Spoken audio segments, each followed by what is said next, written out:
Sharp. I'm a photographer and digital retoucher from Eastbourne in Sussex. Today I'm going to show you how to create a HDR image using Photomatix Pro and Adobe Photoshop CC. Okay, let's get started.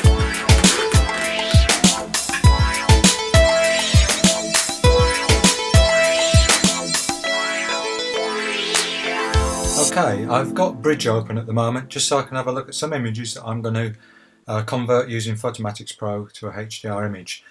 So what I did, I took seven bracketed images. I'm using a Nikon D800 to take these images, and as you can see,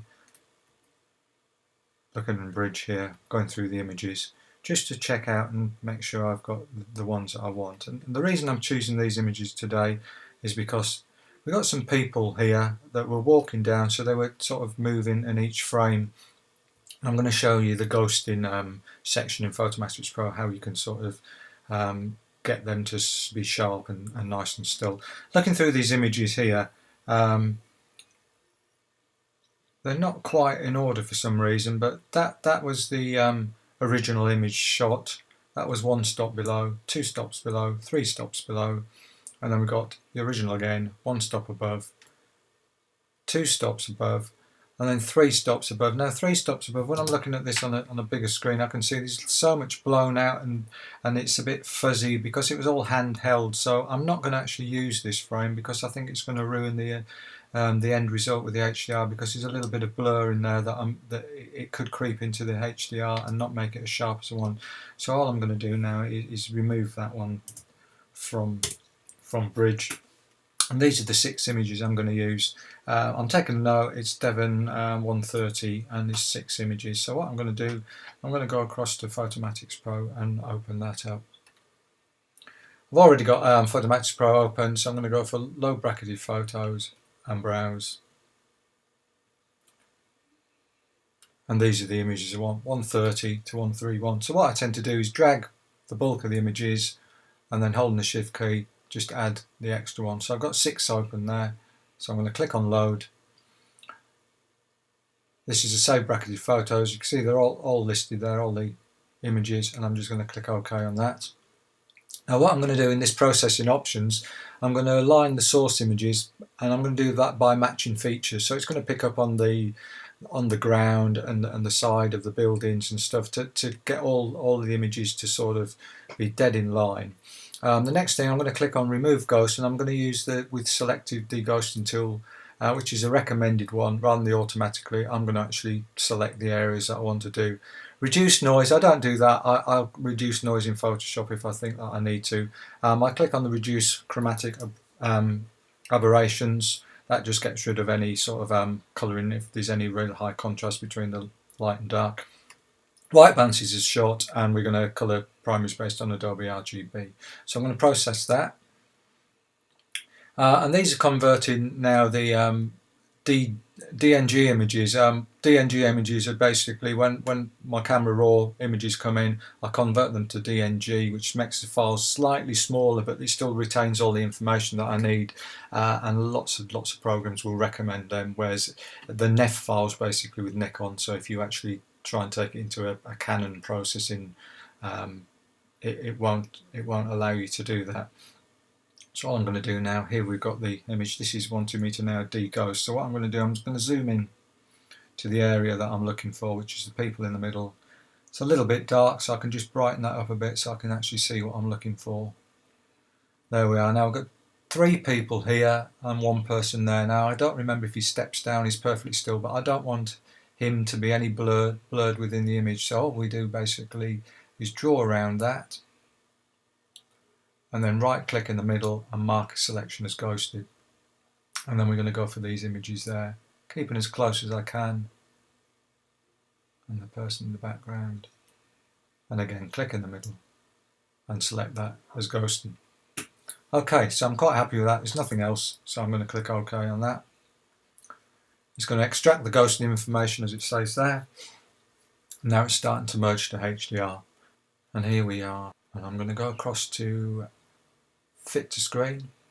And that's going to fit to screen so I can see a bit better. What I tend to do is go across to the dialog box on the left hand side. I reset it by clicking on the default. This resets it all back to the default, and then I'll sort of change things to my taste and how I like it. I've already got a preset that I did earlier on. I saved that, and that's I call just Kev's Basic. So I can click on that. That'll bring up my basic HDR conversion, and then I'll work from there. But what I'm going to just show you is go back to the default again, and I'll show you sort of how I get the HDR. So because it's HDR with the strength, we want it loads of details, so we're going to go for the strength. It looks a little bit dark at the moment, but we're going to fix that in a moment. Colour saturation, I'm just going to bring up a little bit, probably around about the 50-60, between 50-60. Luminosity I'll leave up for the time being. And then the detail contrast, I want loads of detail, so I'm going to again take that right up to full, which is +10. Now the lighting adjustments, I tend to sort of just bring that again, just to bring up a little bit more brightness in that, because it's a little bit dark. But again, we're going to fix that when we go into the area here with the white point. With the white point, I'm just going to bring that up and just brighten up all the sort of lighter areas. And again, with the black point, that's going to do the same. It's going to brighten the darker areas. So we're going to bring that up. Excuse me. Now we've got the gamma slider. And the gamma slider basically affects the mid-tones, so brightens it up, and we get this sort of surreal look if you really whack it up too far the other way, and it makes it too dark. So it's just getting a happy medium between the two.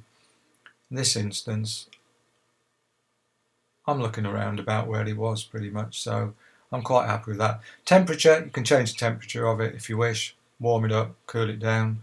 Down to the left cools it down, to the right warms it up. But again, I don't tend to do that. I'll do that in Photoshop, so I'm just going to leave that pretty much as it was. I don't tend to touch anything in the micro smoothing, saturated highlights and stuff like that, so I'm quite happy sort of once I get to this bit. The last thing I do is the luminosity. Now with the luminosity slider, I'll leave that to the last, and I'll just have a look at that, and that's just going to again brighten that up a bit, or I can take it that way and sort of darken down those dark areas. What I'm going to do is just bring it to about there. So that's pretty much happy with that. So I'm just going to click on process. Now that's going to process it and make the tone mapping, or the HDR image, the final one that we're looking at. The last thing that comes up is the finishing touches. Once you've got the image there, and that allows you to change the contrast, the colour, and the sharpening. I don't tend to do any of that. I'll leave all this for Photoshop so I can sort of be a little bit more precise with it. But they've got some drop downs here, so you can go from mild contrast through to medium and strong. But all I'm going to do is leave that to none. Again, with the colour, you can change the colours. So it's the reds, for instance, we could just desaturate those reds a bit, bring them out.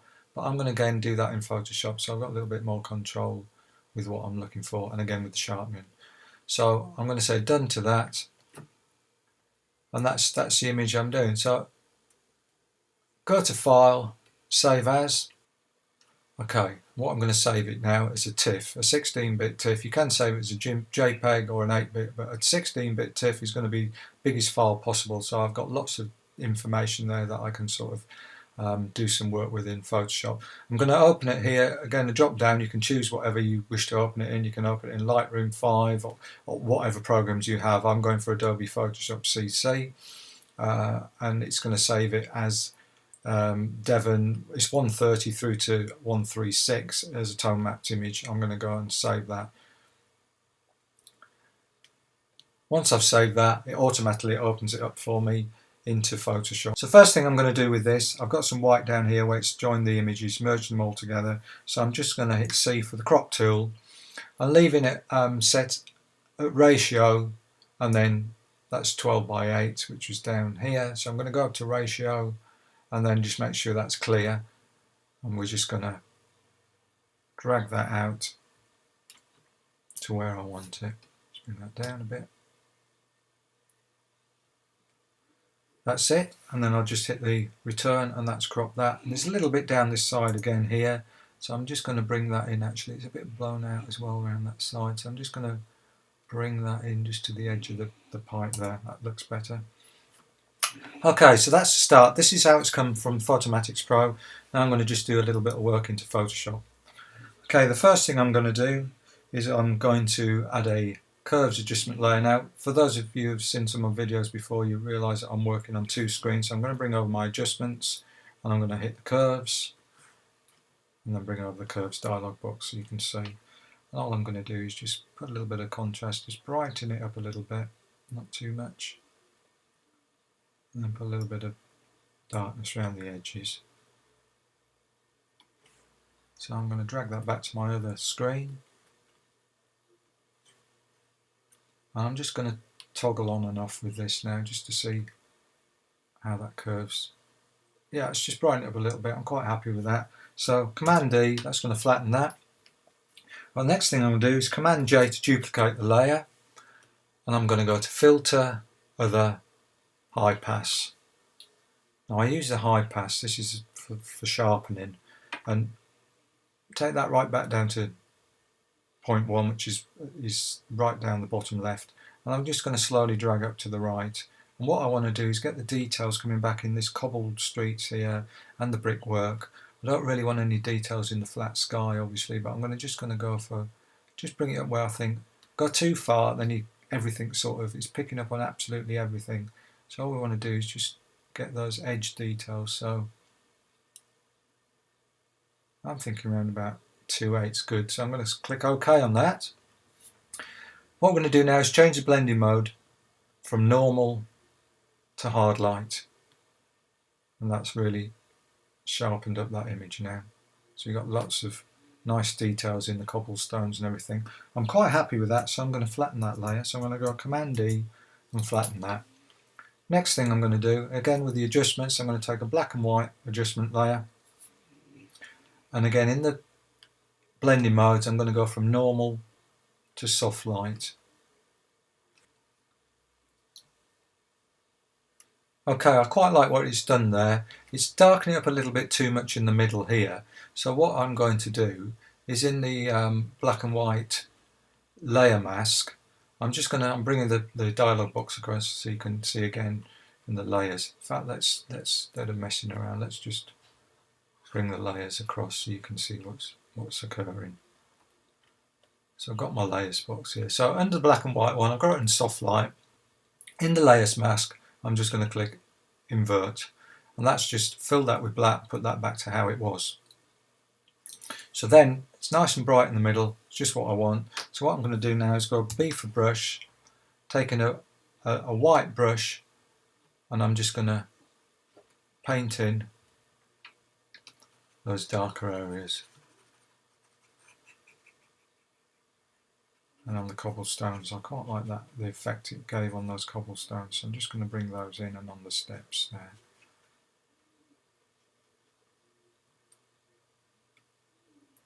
That's quite good, I quite like that. So I'm going to leave that like that, Command D, and that's just flatten that layer again. Right, next thing I'm going to do, I'm going to just sort of warm this up a little bit. So again with my adjustment, I bring the adjustments across. I'm going to click on to the selective colour. On the selective colour, drop down, go to neutrals. I'm just going to bring that to the left in the cyans and the magentas, move the yellows across that way. I just want sort of like a goldeny feel to those cobblestones, so just play around with them a little bit till I've got sort of too much, just sort of a nice golden feel to them. It's taking it too green, so again, yeah, that's not bad, quite happy with that. Again, it's affected the whole picture. I don't want it, I just want it in this area here. So click into the layer mask on the selective colour, and we're going to invert it, and that's changed it all back to normal. And taking a brush again, white brush to paint over the black, and I'm going to reduce the opacity now right down to about 25%. It's about 23, 25. All I'm going to do now is just gently paint in some of that colour just on these cobbles, just to sort of warm that up a bit. Reduce the size of my brush and just take that down a little bit more there to the side of this lady. And then I'm just going to, actually 25% is not bad, but I'm going to just warm it up a little bit more. And a little bit more just near the top here. and maybe just down the centre. So I'm quite like the way that's looking. It's just sort of warmed it up, makes it look a little bit sort of a little different from the original anyway. So I'll Command E, and I'm going to flatten that one. Next thing, let's go in and have a little look, see what we've got in here. Too far. So all I'm doing is the Command plus or the Command minus just to move in and out. And I'm just going to look up in the sky, hold the Shift key down, and then I can move. And I can see I've got a few little dots, so I need the healing brush to get rid of that. So if you just click J, that's a shortcut. You've got your healing brush, and we're just going to paint out these little bits here. And these little bits of dirt, just here, here and here. And actually, I don't like this going across here, so what I'm going to do with the healing brush, I'm just going to take that out. I'm going to go that way and then across. And I'm just going to take it slightly into the brush just so, yeah, that's got rid of that. You can hardly see it on these bits here, it just sort of got in the way a little bit there, it sort of brought your eye to it, so I'm just going to do that and then just tidy up where I've done that. That's okay, quite happy with that. The other thing that I've got going on here is a bit of noise, quite a bit of noise up in the sky. So I'm just going to reduce that. Actually, before I do that, let's get rid of this. Healing brush tool again, across that. That's not done a bad job, but I think we can do slightly better. So what I'm going to do, I'm going to get the patch tool just on these little bits here where it just didn't do a brilliant job. I'm going to grab the patch tool, and I've got the set to content aware on the patch tool, and I'm just going to do that. And I'll close my eyes and open again just to see if there's a massive difference, and it's done a fairly good job. Right, let's deal with this noise. I'm going to go Command J, duplicate it, and I'm going to go up to my filter, and I'm going to Camera Raw filter. And in Camera Raw, I'm just going to, again, Command plus, just to make it bigger. So you've got quite a bit of blown out areas here, so I'm going to deal with that first. And in the Raw, Adobe Raw filter here, I'm going to just grab the highlights and just drag them down to the left a little. There, that's it, that's gone. That's cured that. Now let's deal with this noise that we've got going on here. So let's go to the details and go to the noise reduction. And what I'm going to do with noise reduction, I'm just going to bring that up to about 30, maybe a little bit more. Yeah, 42. That's done quite a good job there. Quite happy with that. So I'm going to OK that.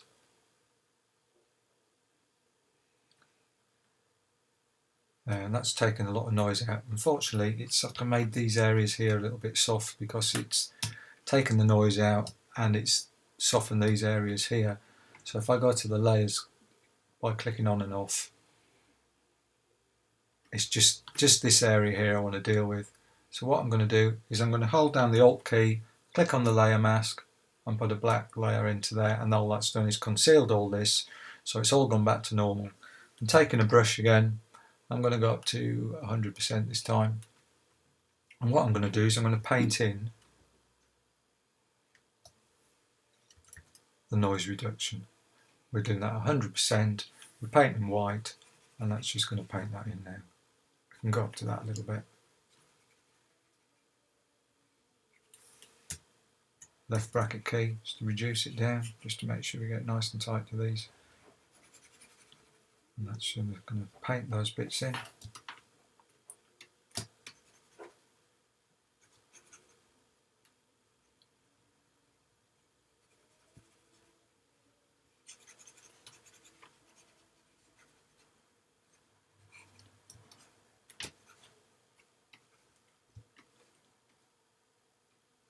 That's done a pretty good job. So I'm happy with that. I'm going to Command D. Just not happy with this little bit here where we took the wire out. So I'm just going to go around that with the patch tool this time. I'm just going to drag that out. Again, it's not done a brilliant job. So Command Z, and that'll take you back. Command Alt Z, and that'll take you back to where we started from there. So let's get the healing brush tool this time, not the spot heal, the healing brush, and we're going to just pick an area above. Alt, click on the area above, and then we're just going to paint that bit out. That's it. Good, that's got rid of that. So okay, that's looking pretty good. I'm quite happy with that. Right, one of the final things I'm going to do now is I'm dragging it across so you can see. I've got my Nick software. I've got the Colour Effects Pro 4, and I'm just going to click onto Colour Effects Pro 4.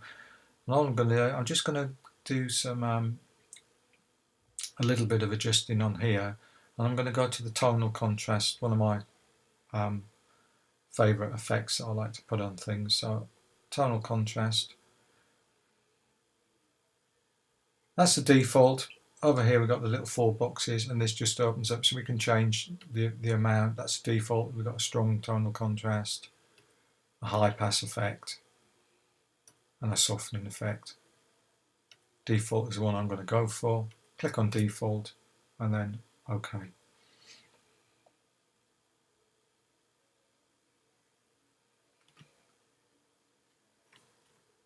And let's just take this back out of the way. And let's just look at the before and after with the tonal contrast.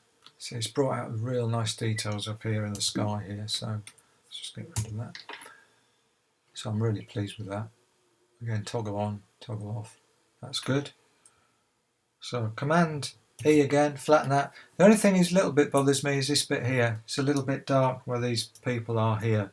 So what I'm going to do, Command J, get an extra layer come up there, and I'm just going to change the blending mode there to screen. That's going to really brighten it up. Again, hold down the Alt key, layer mask, that's going to hide that. And then what we're going to do now is just take a brush, nice soft edge brush, paint it in white. And I'm not going to do it 100% because I just want to add it gradually, so I'm just going to drop that down to about 30%, and I'm just going to brighten this a little bit in the centre here. Just paint it on gradually, just to bring that nice. Okay, that's good. Flatten that layer. Last thing I'm going to do with this now is get the hue saturation. I'm not happy with the reds here, too bright. So a method to make sure that that is red, because sometimes with greens, if you click on a green on the where it's got master here, if you click on greens, a lot of greens actually show up yellows, and same with magentas or reds. Is it magenta, is it red? So a way of finding out is actually if you get the little hand thing here, take that and click right in the area you want to change, it'll then tell you it's come up with red. So all I'm going to do now, I'm not going to take the saturation out, I'm going to use the lightness slider, and I'm just going to take that down to the left. So I just want to dull it down a little bit. The thing it's doing, if I slide right to say, it's affecting lots of areas. I just want it to affect the jacket and the cylinder there. So anyway, I'm going to just darken that down for the reds on the jacket, and when I'm happy with that, that's okay. I'm going to then go to the layer mask. Click on the layer mask, the dialog box changes, and we're just going to invert. That's taken us back to the original. Back to brush using B. We've got a white foreground, and that's going to reveal the hue saturation layer. So all I'm going to do is using the bracket key, reduce that down. Let's bring this picture up a little bit so you can see better. Again, bracket key down, and all I'm going to do now, and at 100% because I've got the colours right how I wanted them, I'm now just going to paint these reds so they're not so bright and in your face. Flowers I'm happy with. This little bit over here we can dull down. The sign here will dull down as well. And let's see if the boxes, yeah, they're part of it. So what I'm going to do is just increase that brush a bit and just dull down these boxes a little bit here. These boxes are actually on crates, and that's how the people, because there's no roads in this little village called Clovelly, they actually put all their shopping into these baskets, and they're on sleds, and they just basically pull them up and down the hills to their homes. So that's why these are all they're all stacked up against people's houses. Okay, so that's pretty much it. One last thing, I'm going to let's just flatten this, Command D. I'm going to just duplicate the layer. I'm going to change the blending mode. I'm going to give it a multiply this time. That's going to darken it down. and using the elliptical marquee tool, I'm going to do a nice big shape just around there. Get that sort of in position. I'm going to right click, feather. I'm going to feather at 250 pixels. And then I'm going to hit the backspace to delete the center. As you can see in the layer here, it's deleted it. Command D deselects that marching ants. And all I'm going to do now in this multiply layer, I'm going to take that down to 0, and I'm just going to creep it up because I like a bit of vignetting, but I don't like it to overpower it. So I'm just going to creep that up a little bit, just to darken these corners, edges in. So let's just toggle on and off. Very subtle, that's how I like it. Command D, and that's the finished image. So if you've got any questions at all, please feel free to leave comments on the blog page or email me, and I'll get back to you with any help that I can be. Thank you. Okay, I hope that's been of some use to you. Please feel free to come and visit my website at www.kevinsharpphotography.com/blog for updates on videos and anything photography related. Thanks again for watching, and catch you next time.